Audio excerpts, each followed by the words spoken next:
And then look at the benefits and difficulties of that. Because part of it is that you got to understand that expansion means opening and making room for difficult feelings and urges and sensations. Therefore, you're allowing yourself to own it, but say to yourself, I'm not doing this today. I'm not going to set myself on fire for anybody. I'm not going to sit here and go to a level and depth of upset, anger, and frustration, but I'm the only one who's upset, angry, and frustrated. And you just have to figure out where you're struggle busting at with that, and then say to yourself, I'm not doing this to myself anymore. I'm going to learn how to de-escalate. I'm going to learn how to de-stress, and I'm going to learn how to have a locus of control of what I can and cannot control. And that's like the serendipity thing.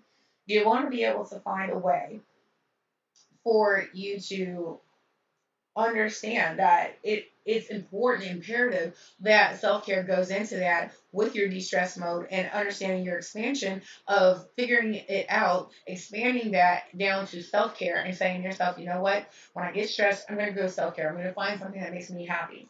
And with that, I'll talk to you about self-care in depth because self-care is a personal health maintenance. It is an activity that prevents, treats diseases, improves, restores overall health. And there are many ways to engage in self care. Think about what is enjoyable to you and makes you feel good physically and mentally. Now, here are some things to practice good self care. And we'll go over this in depth and I'll kind of like let you know the different parts that are more important for you to kind of really take pointers on. First of all, learn how to relax. During the day or in the evening, take many breaks by engaging in brief activities that are calming or enjoyable. One example is taking a few minutes to breathe deeply. To do this, sit comfortably in a chair or on a mat and learn how to breathe in. Then exhale. You need to be able to do that so that you can train yourself to get into a mantra, a mindset, something that allows you to be mindful of how you're feeling so you can start decompressing, debriefing your day. Then from there, what you're going to do after you stay comfortably is, like I said, take a few breaths in, hold it, then exhale very slowly. Then relax your shoulders and your muscles as you're doing this.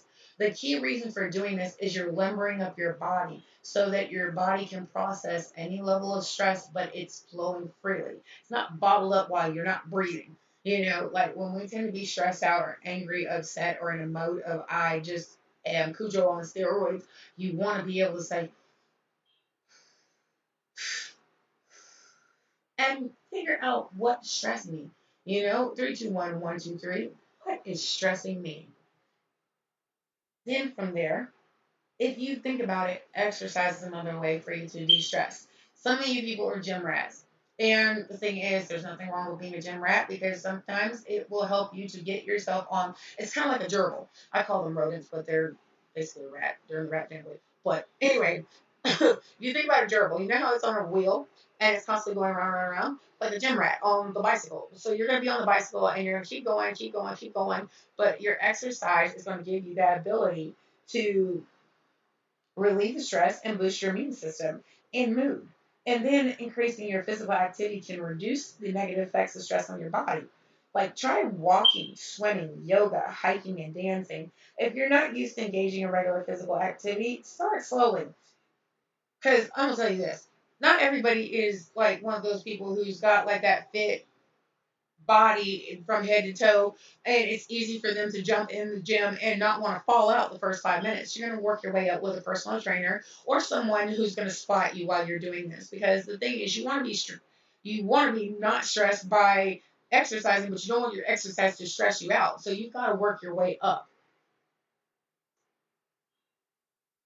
So even a few minutes is a great start. Then practice good sleeping hygiene because good sleeping hygiene is like what I call Maslow's hierarchy of needs and its hygiene factors.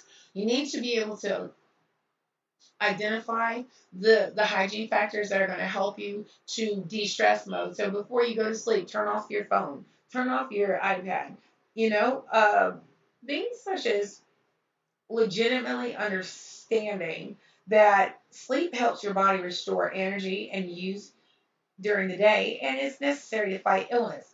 Help yourself to get enough sleep by maintaining a sleep schedule, going to bed, waking up at the same time each night and morning. Then possibly make sure your bedroom or your place that you sleep at is cool, dark, and quiet. So basically, it's turning your mind off of active mode and turning it down to like de-stress mode. Let me get myself in a good area. So prep yourself about 20, 30 minutes, maybe 40 minutes prior to going to bed to kind of really start winding down. Another thing is kind of try to have some healthy habits. Like your healthy habits are like your digestion, your eating, and things like that. You want to drink enough water. Try not to be hungry or dehydrated. It impacts your physical health and mood. Limit your alcohol use and avoid tobacco if you can. And if you do smoke, reduce your smoking level. But you can still smoke if you want to. I don't recommend it to people, but if that's what you like to do, that's fine. And then non-prescription drug use. Be careful with prescription and non-prescription because here's the thing. If it's not prescribed to you, don't take it. But if it's prescribed to you, take it within reason, but take it within a reasonable amount of time that you're not sitting up there groggy the next day or you're over medicated and you're under rested. That's another thing that creates stress there. So you need to start looking at your time frames and things like that. And then on top of that, be aware having a lot of caffeine and sugar may make you feel restless and on edge. So make sure you're not drinking caffeine or having any sugar intake right before bed. You're not going to bed anytime soon. If that happens, that's like your go-to. If you get up in the morning real late and you're just feeling some type of sleepy and tired, you're just like, yo, I can't even make it. So, you can't always get a 5 hour energy drink. Sometimes you apply yourself full of sugar and some caffeine, you're going to end up, you're like wired, like a happy tree friend. You're like, and you don't need to do that. So you kind of really don't want to end up crashing by the middle of the day. And then ask yourself, is there a specific step that I can take and I can take right now to address this issue? And if there's something you can control, try to take that small step to solve the issue and in a calm manner. If not, remind yourself there's nothing done right now and focus on to another task or a pleasant activity that's going to get you to unwind.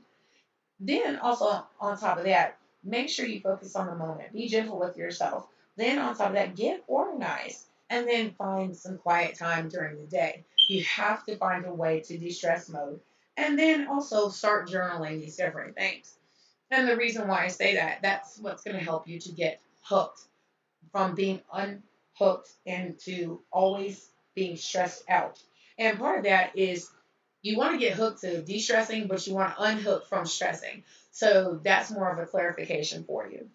And with that, instead of struggling, aim to practice at least once or twice a day, twice a week, or, as you work your way up with all of these different things incorporated into your de stress mode, that you're literally giving yourself that leeway to learn how to get hooked on being not stressed, stressed out, angry, upset, emotional. And then remember how stress affects the body. Now, I'm going to give you some ways to contact us if you need any more information, or if you're having a hard time finding things on the website. What you'll need to go to is the particular phone numbers that we have available for you to call.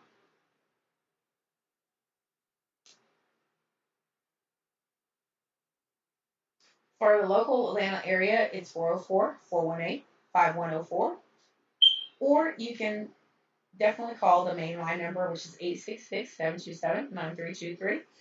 And that's a toll-free number. And if you need to fax documents and whatnot, you need to fax them to 866-748-2551. Make sure that when you fax in your documents, you use the cover sheet and you put your name and your client number. And if you do not have a client number, just write that you actually are sending in information, what it's about, and who, what, when, where, and why. And it'll come to me, and I'll definitely get back in touch with you and also put a good phone number, contact, email, and whatnot, and how best you want to be contacted at, or go to Facebook, DonDivaCoaching.com. Well, thank you for attending this DonDiva Coaching Talk Radio Coaching Evening Edition, and I'd like for you to attend the next edition, and it will be uploaded onto the website by at least tomorrow, and you can download it, or you can go to Apple Podcasts and or Google Podcasts, or you can go to iHeartRadio. And definitely look up DonDiva Coaching, and you will see that the podcasts are also on the actual website as well. So again, have a good night. Thank you. I'm gonna take you out of here with some good music.